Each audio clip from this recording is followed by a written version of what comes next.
Bom dia a todos. Eu quero dizer que hoje é uma alegria muito grande para mim poder estar aqui, não apenas como um trabalhador que vem todas as semanas para oferecer aqui a sua migalha de trabalho, de serviço, mas me propondo a fazer uma palestra espírita.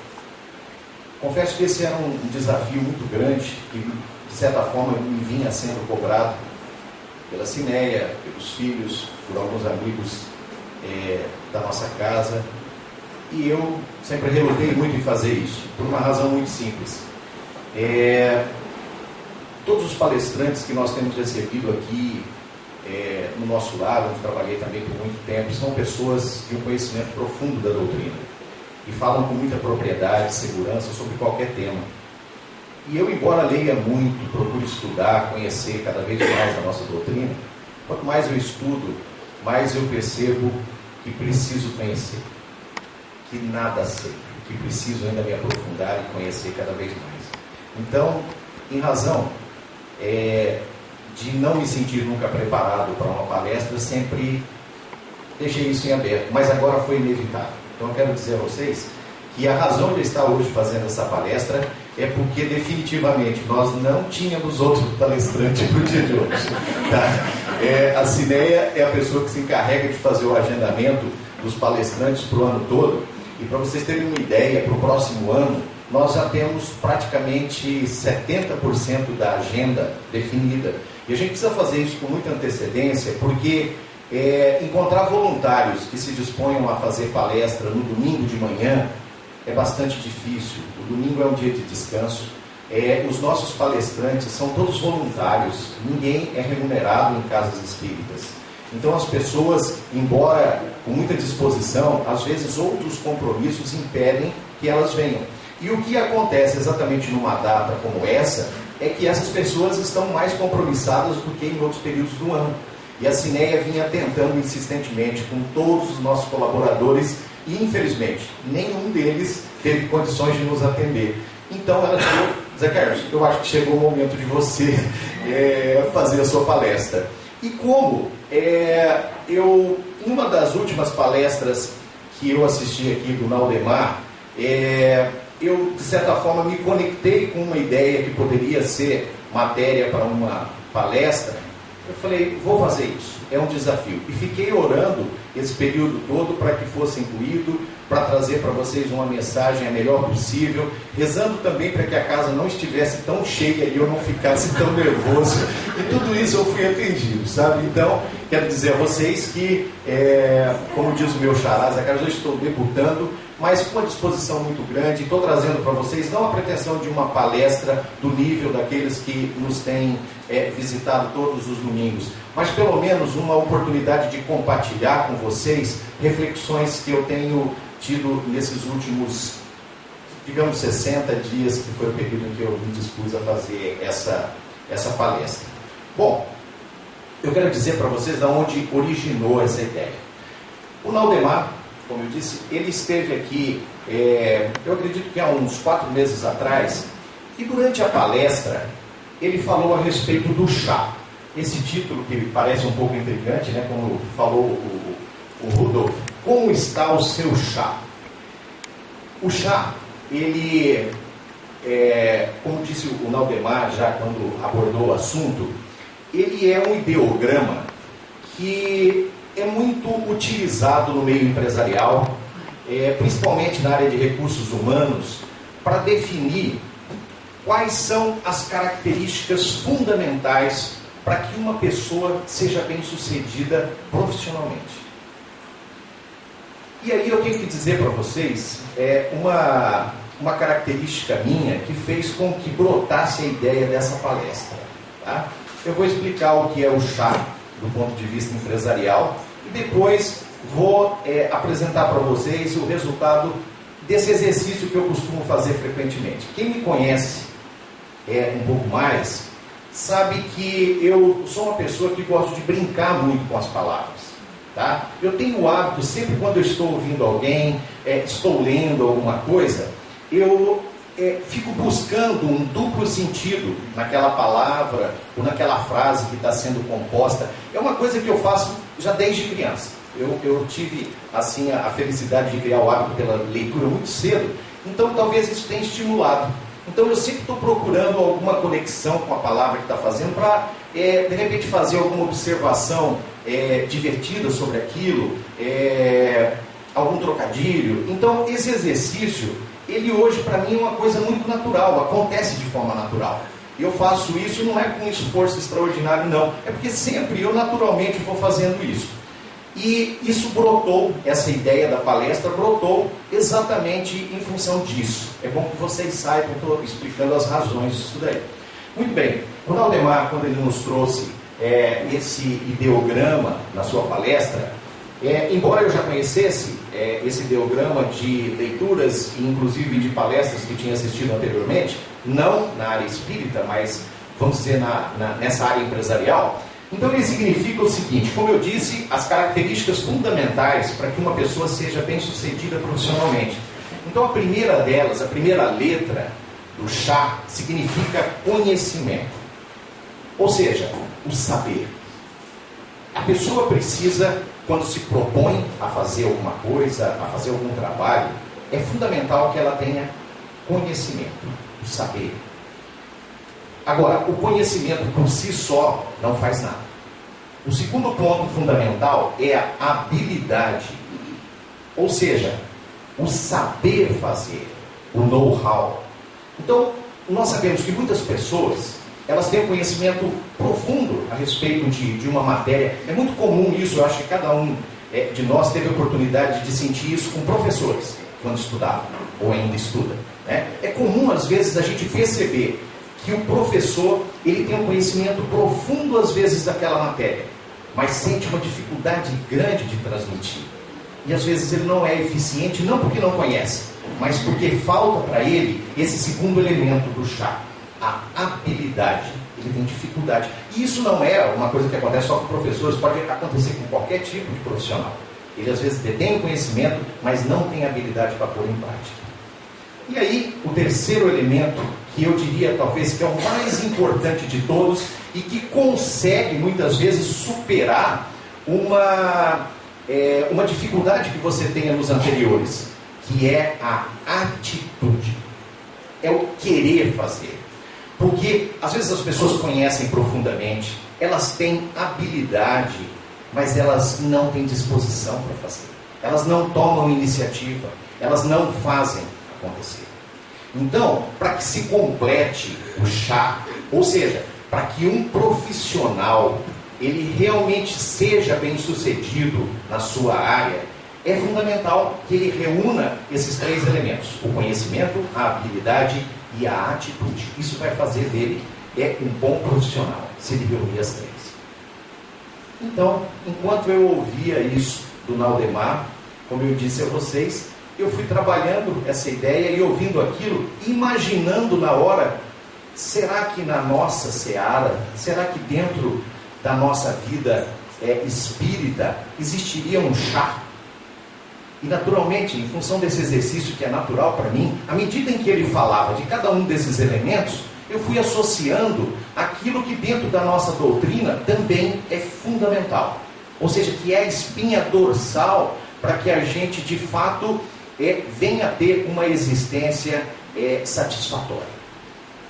E aí a primeira que veio quando ele falou do conhecimento, já na hora essa conexão me veio da caridade. A caridade, para todos nós sabemos que é o ponto fundamental para que nós tenhamos uma existência satisfatória. E por que eu estabeleci essa conexão? Porque dentro do Espiritismo nós ouvimos centenas, milhares de vezes que fora da caridade não há salvação. Então realmente ela é o ponto principal ao qual nós devemos voltar a nossa atenção como espíritas. Tá? E aí, quando ele falou a respeito do segundo item, a habilidade, também automaticamente me veio a humildade. A humildade. E depois eu quero fazer alguns comentários do ponto de vista doutrinário daquilo que nós temos, que nós estudamos, que todos vocês já tiveram a oportunidade de ler, simplesmente para dar sustentação a essas alternativas que eu coloquei para o chá espírita, para o chá de cada um de nós. Tá? Então, a humildade, junto com a caridade, também é fator fundamental para que nós nos realizemos como espíritas. Tá? E aí, para concluir, a última letra, o A, também não tive dificuldade de estabelecer a conexão. Por quê? A instrução dos espíritos, quer dizer, no Evangelho segundo o Espiritismo, no capítulo 6, nos lembra o quê? A instrução, ela é muito clara. Espíritas, amai-vos. Este o primeiro ensinamento. Instruí-vos. Este o segundo. Então veja bem, se nós consideramos essas instruções dos Espíritos, nós observamos que no primeiro ensinamento está o que nós falamos nas duas primeiras palavras, a caridade e a humildade. Quando se fala amai-vos, procurem refletir e vão chegar à conclusão de que amar é isso, é praticar a caridade, é se dedicar ao próximo, é se dar, é se doar. E aí nós temos o segundo ensinamento que completa por consequência aquilo ao qual nós nos dedicamos nas duas primeiras, que é o aprendizado. Nós devemos instruir-nos o tempo todo. E na sequência, depois, eu quero fazer algumas colocações a respeito de cada uma dessas palavras, fugindo talvez um pouco do aspecto doutrinário, mas falando mais do nosso dia a dia, das nossas experiências de vida, né? Mas, como eu disse a vocês, eu quero fazer agora a leitura de alguns pontos dentro da nossa doutrina que dão sustentação àquilo que a gente veio falando até agora. O Evangelho segundo o Espiritismo está repleto de referências à caridade, à humildade, mas nos capítulos 13 e 15 é que tanto a caridade como a humildade mais se evidenciam. No capítulo 13, cujo título é Não saiba a vossa mão esquerda o que dê a vossa mão direita, nos fala do seguinte: da caridade sem ostentação. Esse é um ponto muito importante, de nós fazermos o que tivermos que fazermos, mas sem ostentar aquilo.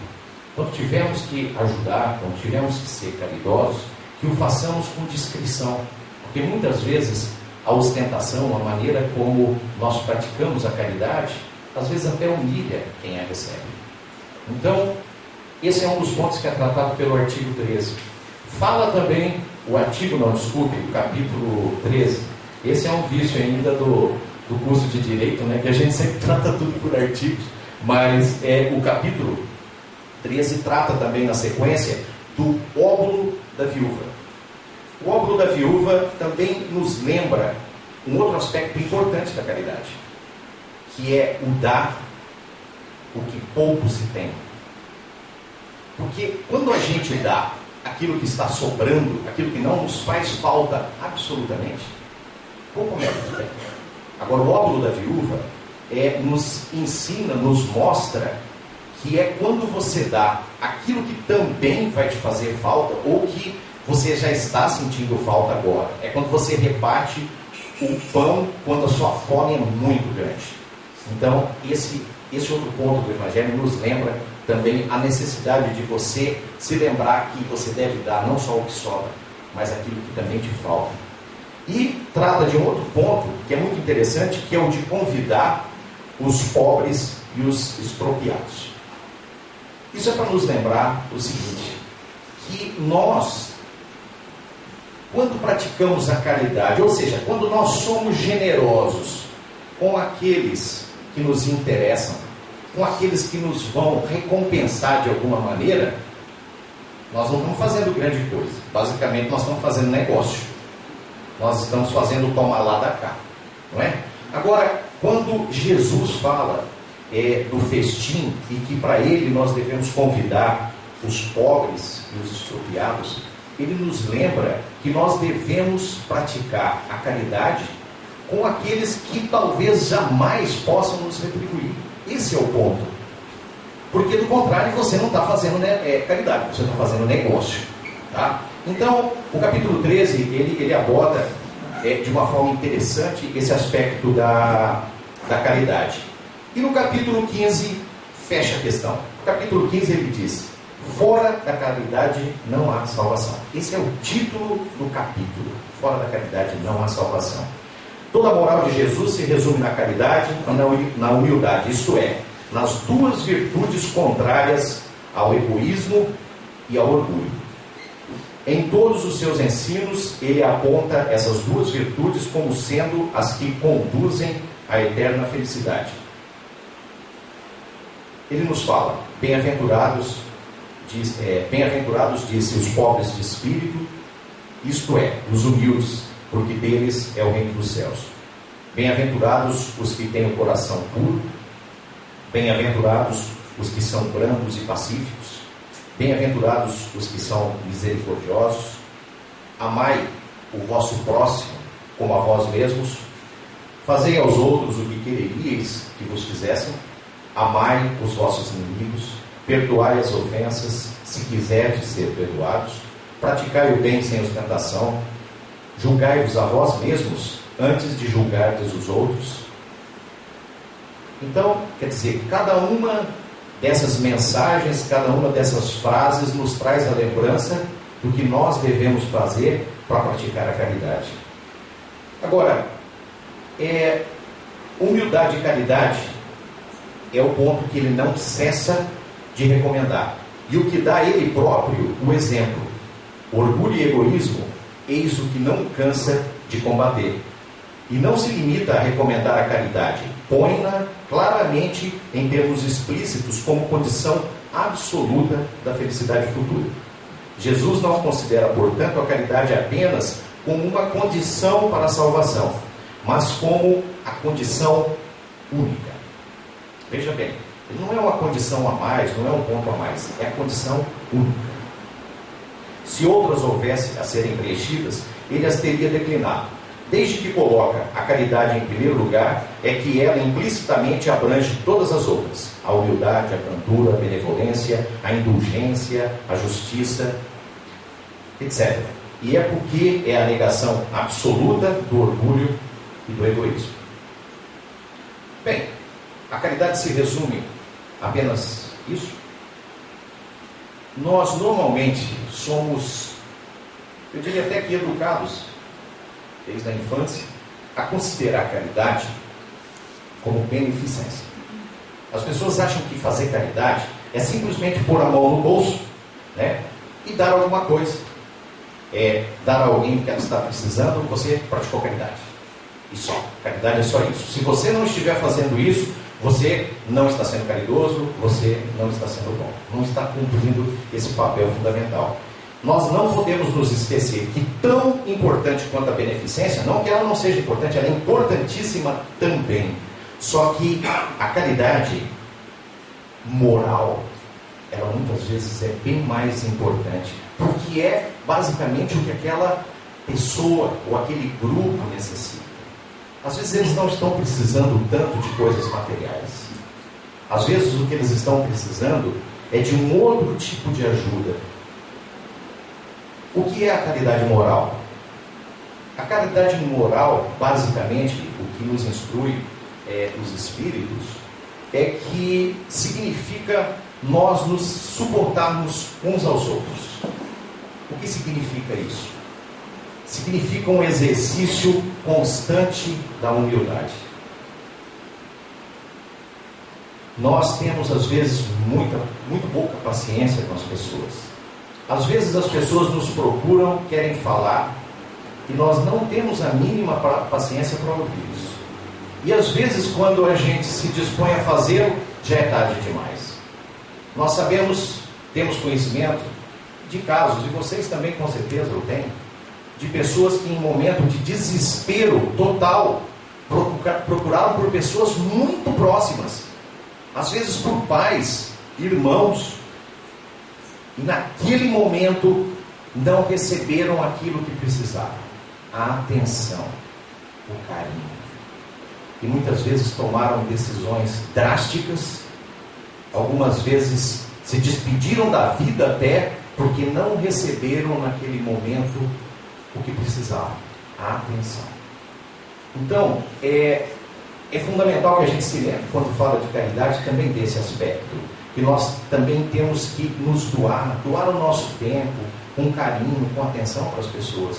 Às vezes é mais disso que elas precisam do que propriamente de coisas materiais. Tá? Hoje nós estamos vivendo, felizmente, no país, um momento em que muitas pessoas que viviam na linha da miséria estão conseguindo uma ascensão, uma melhoria, e a gente percebe, nós que já fizemos muito trabalho voluntário e ainda fazemos nos bairros, na periferia, a gente percebe que as pessoas gradativamente necessitam menos desse tipo de ajuda. Já não é tanto como há 20, 30 anos atrás. Hoje elas precisam menos. O que a gente percebe é que elas precisam de um outro tipo de atenção, que está muito mais ligada à caridade moral do que à beneficência. Tá? Bom, esse aspecto de ordem doutrinária, a gente veio abordando até agora durante essa nossa palestra, mas eu gostaria de agora trazer para vocês algumas reflexões que eu tenho feito a respeito de cada uma delas, mas saindo um pouquinho, vamos dizer, não saindo, naturalmente não se sai da doutrina, porque a doutrina, ela contém tudo aquilo que é necessário, mas a gente procurando ver aquilo por uma ótica diferente do nosso dia a dia. Tá? Em relação à caridade, eu quis trazer para vocês uma historiazinha, um fato que ocorreu comigo. A questão foi logo depois que eu tinha assistido essa palestra do Naldemar, e eu na hora também estabeleci uma conexão com o que nós estávamos conversando. Eu e uma pessoa que não é espírita, uma pessoa muito simples, até eu diria de pouca formação, mas uma pessoa que eu considero de uma elevação moral muito grande. Ele é um pequeno empresário, tem uma pequena serralheria, lá ele tem 3 funcionários, e é um grande trabalhador, uma pessoa muito honesta.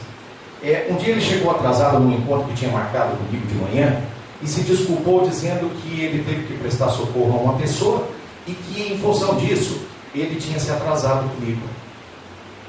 E aí, eu, curioso, perguntei para ele que tipo de atenção ele teve que dar, e ele disse que teve que socorrer uma pessoa que estava tendo problema com o veículo, e aquilo acabou atrasando ele. E nós íamos tratar de um negócio, ele ia fazer um serviço que eu estava precisando, mas a conversa acabou derivando de novo para essas coisas que ocorrem no dia a dia. E aí, a conversa tomou um outro rumo, e ele me contou um fato que havia acontecido com ele e uma constatação que ele tinha tido. E aquilo me tocou profundamente. As coisas que ele me falou ficaram marcadas, e eu depois refleti muito a respeito daquilo. Então eu vou contar o que ele me disse. Zé Carlos, a semana passada eu tive que fazer um serviço em uma granja. Eu me desloquei para lá, fiz o serviço, era um serviço de urgência que eles estavam precisando, atendi. Quando eu terminei o meu serviço, o dono da granja, além de me pagar pelo serviço, ele fez questão de me dar 2 bandejas de ovos. Eu aceitei naturalmente e saí já no finalzinho da tarde, já era 6h30 mais ou menos de lá, e quando eu cheguei na minha firma, eu encontrei lá 2 funcionários meus que estavam trabalhando. E eu fiquei sensibilizado com aquilo, porque não era horário mais para eles estarem trabalhando. Mas como era um serviço que nós estávamos em atraso, eles fizeram aquilo espontaneamente. E eu, na hora, num impulso, achei que eu tinha que dar para eles aquelas 2 bandejas de ovos. Uma forma até de eu manifestar a minha gratidão por aquela atitude deles, que além da obrigação deles de funcionários, e eu dei para cada um uma bandeja daquela de ovos. Inteira. Falei, olha, eu ganhei isso daqui, vocês podem levar para casa. Muito bem, no dia seguinte, ele me contando, eu depois de tomar o café, minha mulher falou assim, olha, não esquece de trazer na hora do almoço uma dúzia de ovos, porque eu quero fazer um bolo à tarde. Adivinha? Eu falei para ela que no dia seguinte eu tinha ganho as 2 bandejas de ovos e que eu havia presenteado os funcionários quando eu cheguei na firma. O que ela fez? deu um belo puxão de orelha nele. Falou, mas Manuel, por que você tinha que dar 2 bandejas, são 5 dúzias de ovos? Você não podia pelo menos ter ficado com 1 dúzia, ter dado 2 dúzias para cada um, você tinha que dar todos. Ele falou assim, mas sei lá, na hora eu achei que tinha que fazer aquilo e eu dei para eles e pronto. Aí eu saí de casa, depois de ter levado esse puxão de orelha. E aí eu fui pensando, puxa, minha esposa não é assim, ela não é de se incomodar com isso. Por quê? Há coisa de uns 15 dias atrás, ele tinha chegado na firminha dele de manhã e pegou 2 rapazes fugindo e levando junto uma bicicleta que ele tinha comprado há pouco tempo atrás, uma bicicleta novinha que ele usava para alguns deslocamentos rápidos dele, dos funcionários quando precisavam ir em lugar próximo. E aí ele, preocupado daquelas pessoas estarem armadas ou alguma coisa assim, não fez nada, eles fugiram, foram embora, levaram lá algumas ferramentas dele também. E quando ele chegou em casa e contou para a esposa o que havia acontecido com ele, a atitude dela, veja bem, isso tinha acontecido uns 15 dias antes dessa história dos ovos aí. Então, quando ele comentou para a esposa o que tinha acontecido, ela falou, Manuel, graças a Deus que eles tiveram tempo de fugir. Você já imaginou se você entra, encontra com eles lá dentro, eles estão armados e de repente te matam? Você tem que dar graças a Deus que eles levaram essa bicicleta, que levaram só as ferramentas, que nós vamos trabalhar, vamos ganhar isso aí de novo sem problema nenhum. Olhem só, a mesma pessoa que havia reclamado das 5 dúzias de ovos teve essa atitude. E aí, a constatação dele, foi ele mesmo que me disse, ele falou, que engraçado, né, Zé Carlos? Nós estamos muito mais preparados hoje para perder do que para dar. A nossa preparação é essa. E depois que ele me falou isso, eu comecei a refletir a respeito nos dias seguintes, porque quando ele me fez essa colocação, eu falei, puxa vida, que coisa extraordinária, uma pessoa simples, uma pessoa que a gente considera, vamos dizer, pouco preparada ou de pouca formação, ela ter esse tipo de pensamento, ter refletido e ter tido essa constatação, que é uma coisa extraordinária. A gente no dia a dia, na correria do dia a dia, às vezes não para pensar isso, mas observe uma coisa, de fato, nós somos o tempo todo preparados para perder, o tempo todo. Quando você liga a televisão, um noticiário desses aí que a gente, o que mais habita a televisão hoje, que são esses noticiários, são esses que trazem a violência, que trazem o que ocorre de mal no dia a dia, os assaltos, as mortes, os acidentes. Então, nesses programas é muito comum você ver as autoridades orientarem as pessoas. Se você for assaltado, se alguém se aproximar, arma, entregue tudo. Não pense 2 vezes, não queira de maneira nenhuma enfrentar. Entregue, é muito melhor, a sua vida vale muito mais. Não é isso que acontece? De fato, nós somos preparados pela própria mídia, a todo instante, nós somos preparados para aceitar a perda. Quantos de vocês já não tiveram amigos que sofreram um acidente de carro, o carro deu perda total, não sobrou nada, mas a pessoa está inteira? Isso aconteceu comigo, aconteceu uma ocasião que estava eu e o Vinícius, num carro, esse carro capotou, deu perda total, e a gente agradeceu por não ter acontecido nada com a gente. E quantos de vocês já não tiveram experiência ou têm conhecimento de experiências desse tipo? E às vezes não tem seguro e a pessoa perde tudo, o que é uma fatia às vezes significativa do patrimônio dela. E o que ela faz depois? Agradece a Deus por não ter acontecido nada com ela, por ter sido apenas uma perda material.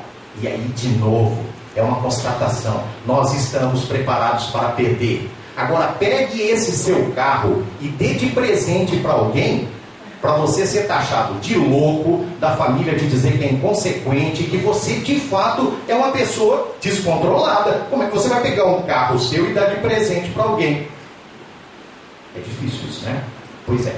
Então, eu quis trazer esse aspecto para vocês, de como nós devemos começar a preparar esse nosso chá, sabe? Quando eu faço a pergunta ali, como está o seu chá?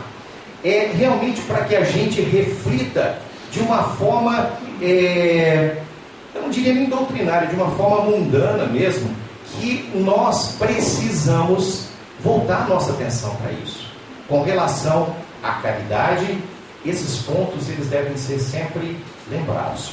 Agora, em relação à humildade, é um outro ponto também que eu gostaria de colocar para vocês, e com um pensamento que também não é dentro da nossa doutrina, mas nem por isso deixa de ser muito inteligente. Vocês sabem que a humildade, ela é um exercício que deve ser praticado constantemente. E é um exercício muito difícil, porque ela é o oposto do orgulho. E todos nós, queiramos ou não, eu pelo menos, eu acho que boa parte de vocês, nós somos orgulhosos.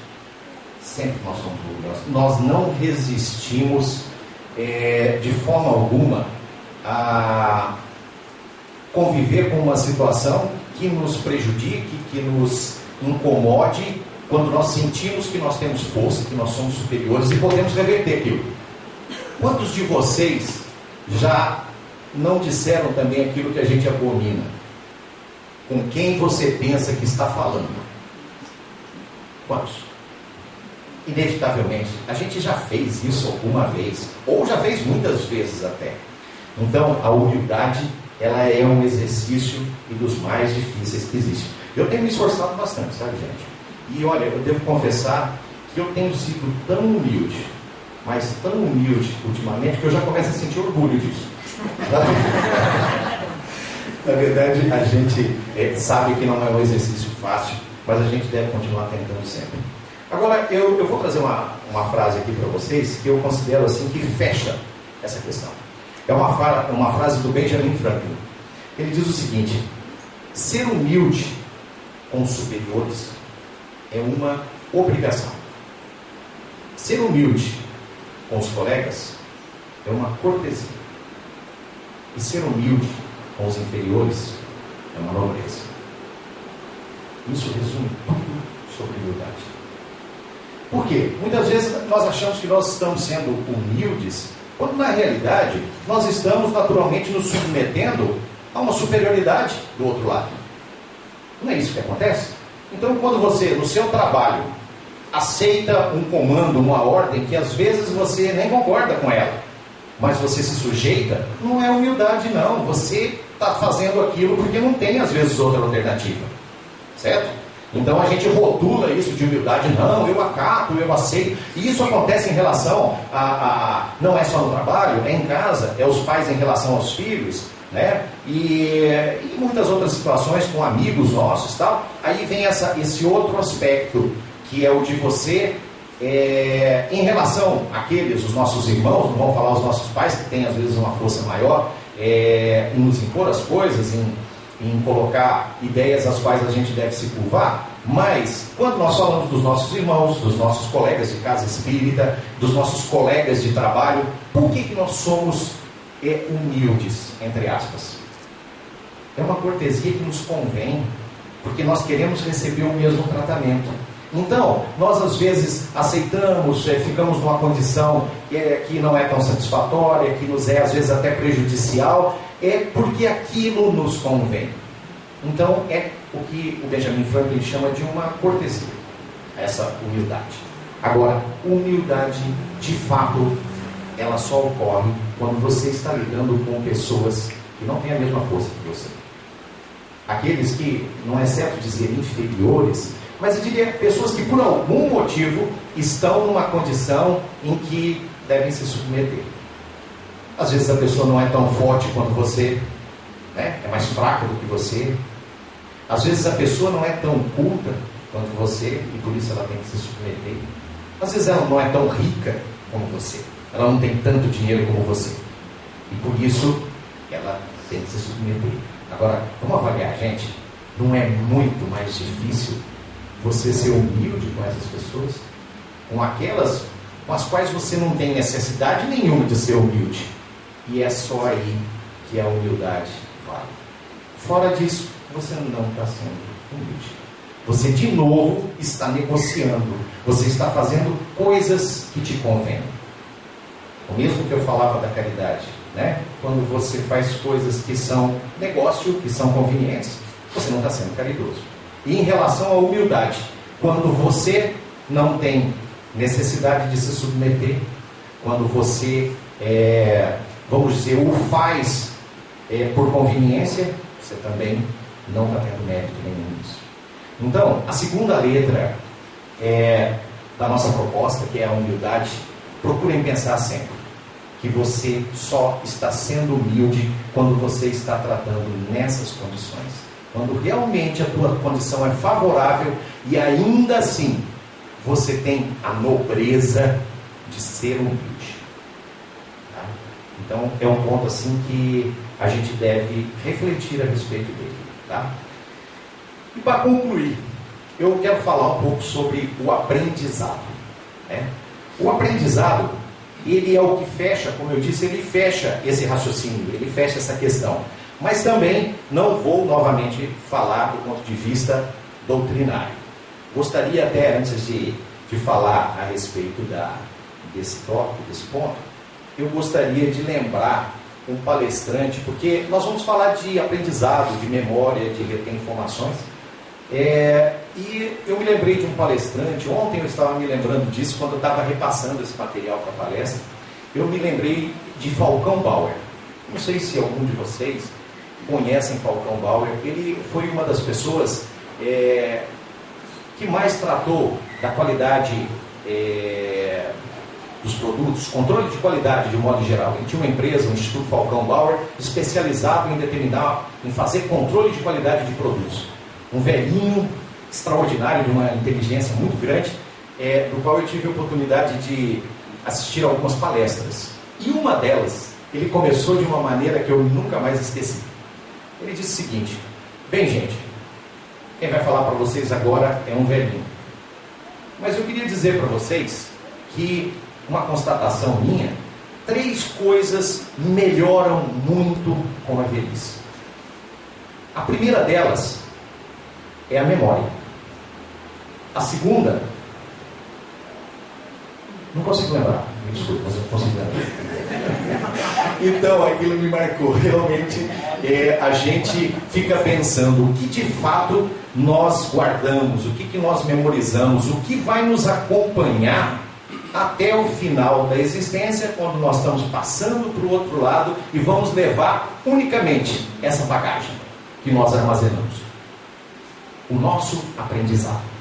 E aí, para abordar isso daí de uma forma também um pouco diferente da nossa seara, né? Da seara espírita, eu trouxe para vocês uns números aqui que são muito interessantes. Talvez vocês, alguns conheçam, mas é sempre bom lembrar.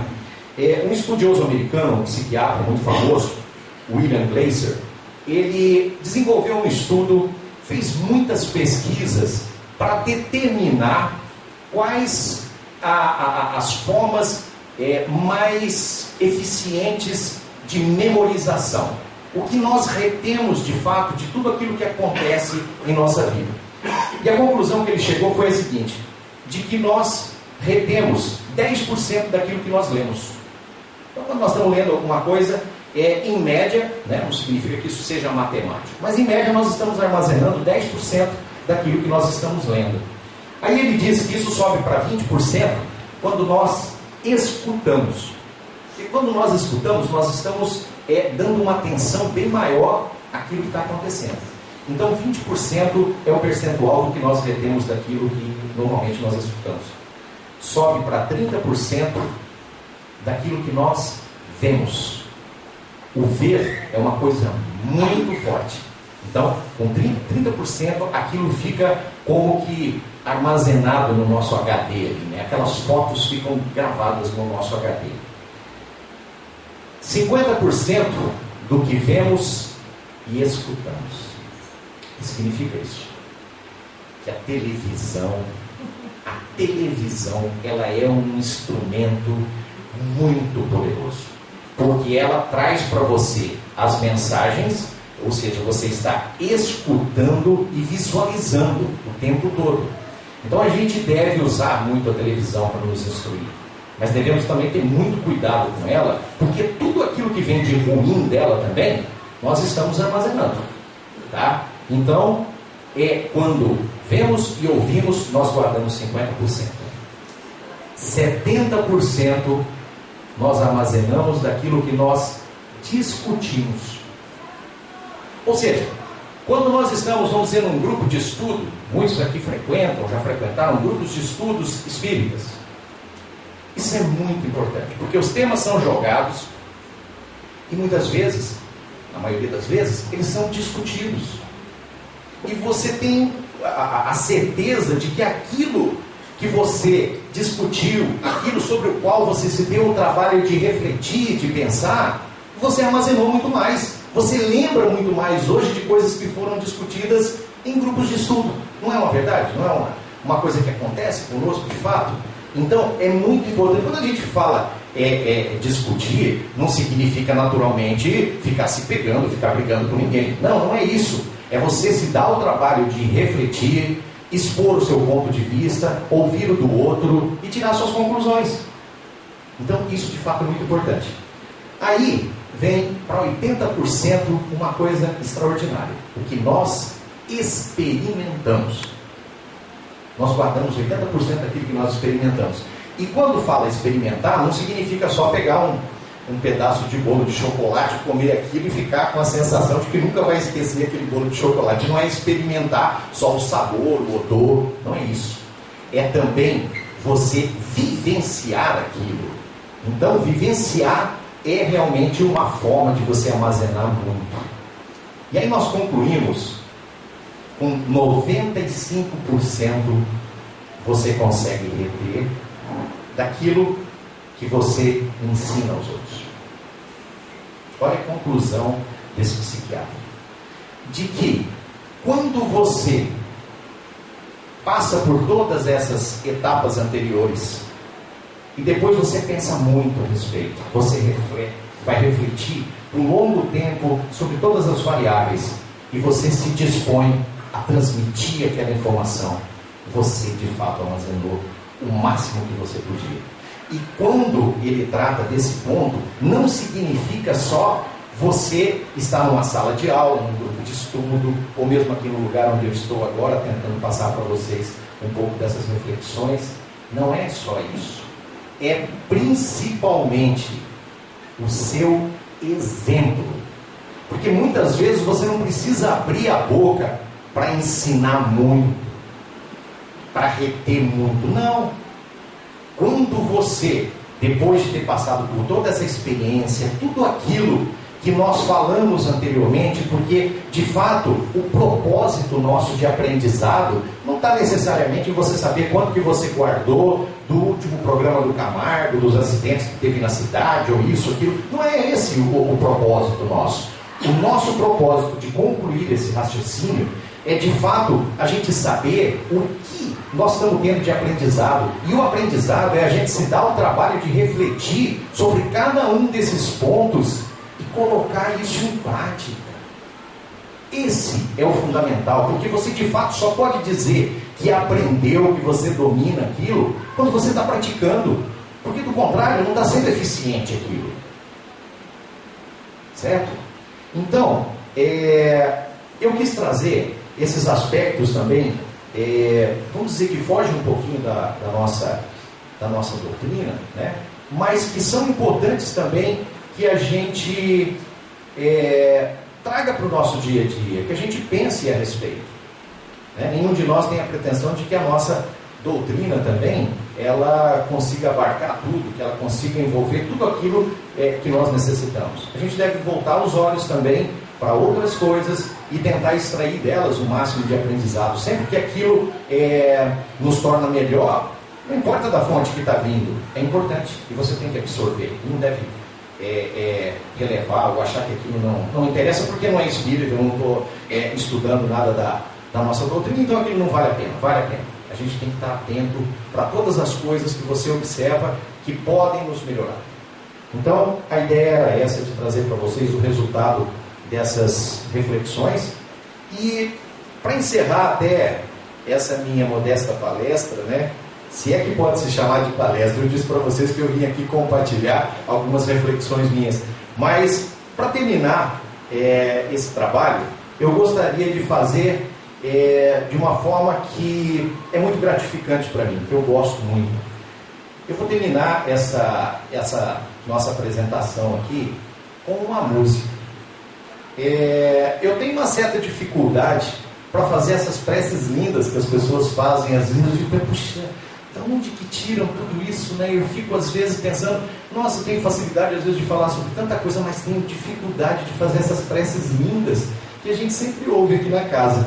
Eu falei, mas se eu for fazer uma palestra, todo mundo vai ficar esperando uma prece para o final. E aí como é que eu fico? Né? Então, para não correr esse risco, eu resolvi terminar essa apresentação fazendo uma coisa que eu acredito que eu não faço tão mal e que eu gosto muito. Eu quero terminar cantando uma música para vocês. E essa música, ela, de novo, não é uma música espírita, não é sequer uma música religiosa, mas é uma poesia. É uma poesia lindíssima que foi feita por Paulo César Pinheiro e que foi cantada por muitos artistas brasileiros, por muitos cantores e cantoras brasileiros, é muito conhecida de vocês. Eu considero uma das poesias mais lindas da música popular brasileira. Então, eu quero terminar essa minha exposição cantando essa música para vocês. E eu vou abrir mão do microfone, mesmo porque eu não consigo tocar violão e segurar o microfone ao mesmo tempo. É uma coisa mais difícil que eu não aprendi ainda. Mas eu, principalmente porque eu estou com violão acústico só, ele não é elétrico, então eu vou fazer o esforço de que a minha voz e o violão consigam chegar até vocês aí, tá bom? Bom, antes disso, porque eu vou estar terminando, eu quero agradecer a paciência de vocês, o olhar gentil que vocês me direcionaram enquanto eu estava me esforçando para expor essas ideias. Isso é a coisa assim que eu mais esperava, era não encontrar aqueles rostos sisudos me olhando e eu falando, poxa, acho que eu estou me saindo mal aqui, né? Então eu quero agradecer a generosidade, a caridade de vocês em terem ouvido as minhas palavras com um semblante tão gentil, tão bom, tá? Então agradeço mais uma vez pela paciência e espero que talvez num futuro, talvez não próximo, mas numa outra oportunidade que se torne necessário, eu venha aqui trazer para vocês um pouco mais as minhas reflexões. Muito obrigado.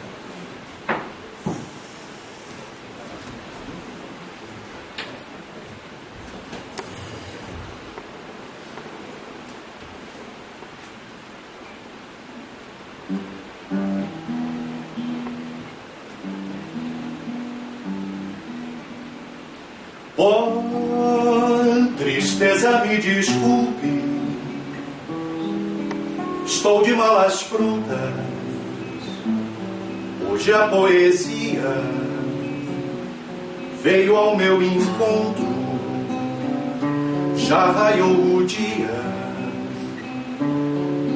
vamos viajar.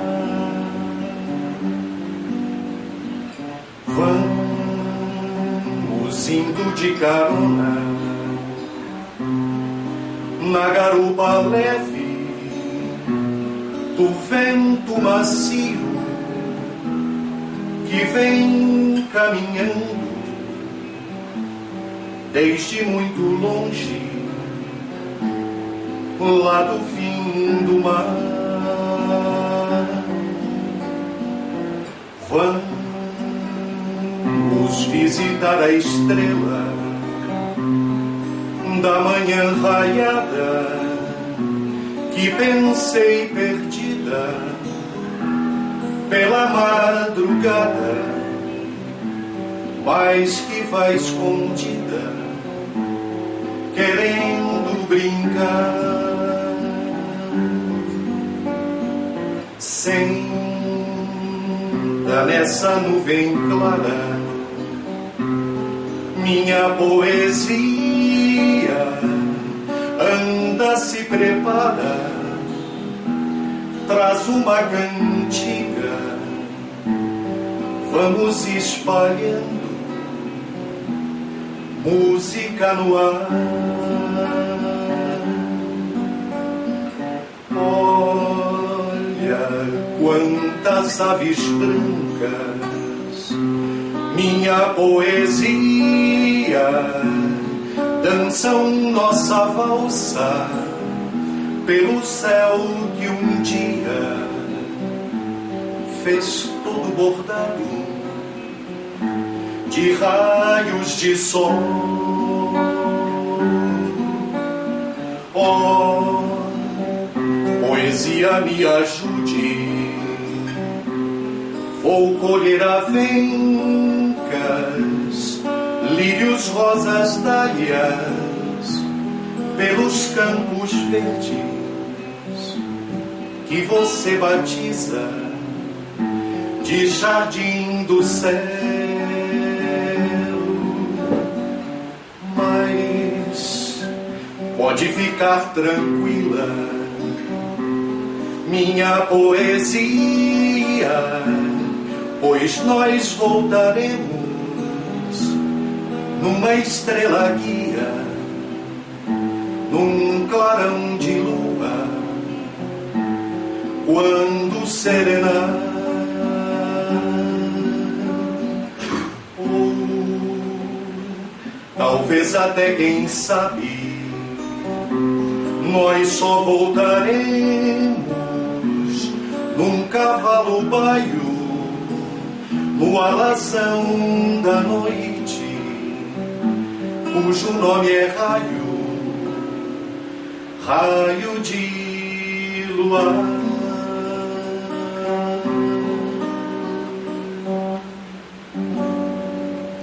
Deus nos abençoe a todos.